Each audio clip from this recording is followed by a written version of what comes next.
주간도 주 안에서 평안하셨습니까?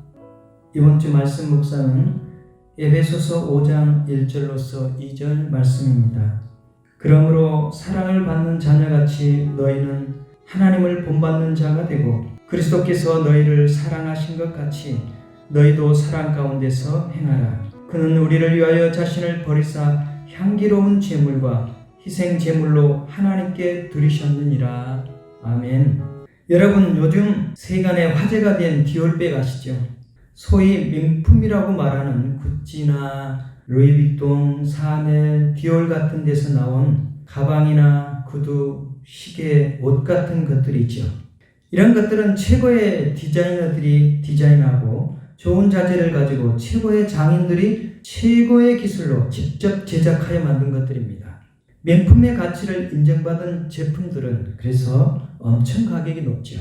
그런데 여러분, 그거 아세요? 이 우주의 최고의 디자이너이자 최고의 기술자이신 하나님께서 최고의 재료로 사람을 자신의 형상으로 만드셨다는 것입니다. 사람들이 만든 명품과 비교할 수 없는 최고의 명품이 하나님을 닮은 저와 여러분입니다. 그런데 하나님께서 지으신 명품들이 죄로 깨어지고 부서졌습니다. 이 하나님께서는 유일하신 아들 그리스도 예수의 생명을 십자가에 내어주시고 나 같은 죄인을 하나님의 자녀로 새롭게 지으셨습니다.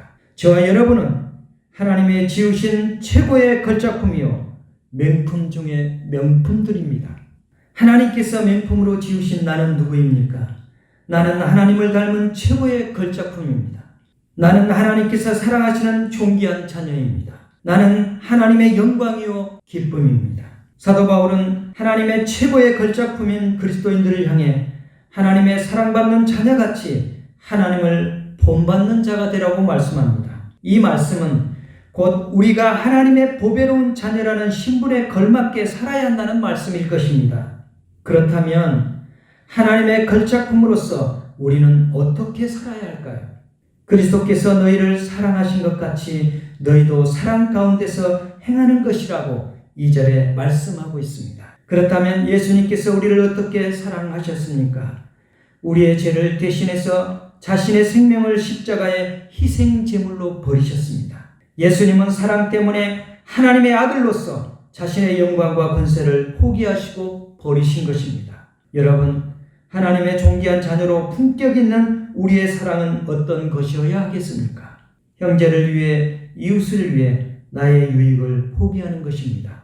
그래서 사도 바울은 사랑이란 자기의 유익을 구하지 않는 것이라고 고린도전서 13장 5절에서 말씀하고 있습니다.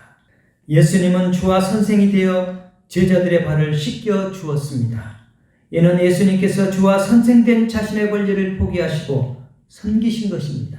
언제나 예수님은 영광을 받고 높임을 받는 자리가 아닌 종처럼 낮은 자리에 서기를 기뻐하셨습니다. 예수님께서 겟세마네 동산에서 이렇게 기도하셨습니다. 나의 아버지여, 할 수만 있다면 이 잔을 내게서 지나가게 하옵소서.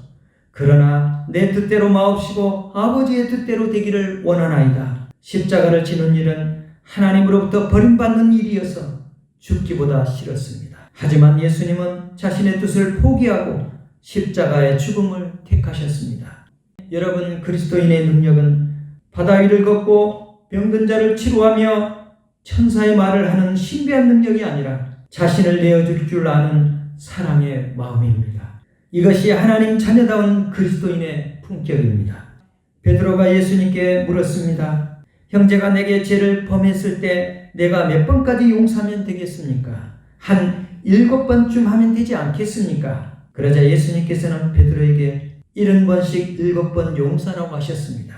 이 말씀은 용서는 횟수가 중요한 것이 아니라 자기 권리를 포기하는 사랑이어야 한다는 것입니다. 나에게 잘못한 사람에 대하여 미워하고 욕하고 저주하는 것은 보배로운 하나님의 자녀다운 모습이 아닐 것입니다. 나 같은 죄인도 주님께서 사랑으로 용서하셨기에 나 또한 내게 잘못한 사람에 대하여 용서하는 것입니다. 하나님의 보배롭고 존귀한 자녀는 자기 권리를 포기하신 주님의 사랑을 본받아 행하는 사람입니다. 여러분, 용서는 사랑입니다. 여러분, 사랑의 용서를 통해 하나님의 존귀한 자녀다운 품격을 드러내시길 축원드립니다. 아멘.